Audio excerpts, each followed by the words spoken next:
Jeg troede ikke, jeg ville farve mit hår igen, men i dag valgte jeg alligevel at farve mit hår i en mørk kobberfarve. Som I kan se, har jeg en ret stor udgroning og synlig grå hår, men ærligt, jeg holdt mig fra det, fordi jeg følte, det ødelagde mit hår. Så jeg prøvede den her fra Naturigin, som er hårfarve uden hårde kemikalier. Jeg startede med lige at beskytte huden med en fed creme. Det havde jeg faktisk ikke gjort før, men det giver så god mening. Så blander jeg bare hårfarven og ryster det grundigt, og så er tiden til at påføre det i mit hår. Det lugter slet ikke dårligt, det her. Og det sviger slet ikke, som det plejer. Jeg er meget spændt på det her.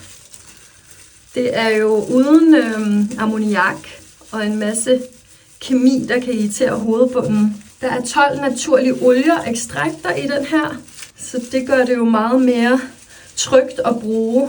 Og seriøst, det har bare været en virkelig behagelig oplevelse. Normalt på det her tidspunkt vil det begynde at svie lidt, men det gør det slet ikke nu. Så lad os lige se resultatet. Okay, det blev faktisk virkelig pænt. Mit hår føles helt blødt, let og næret, og farven har 100% dækket de grå hår og udgroningen. Hvad synes du? Måske Naturigin også kunne være noget for dig?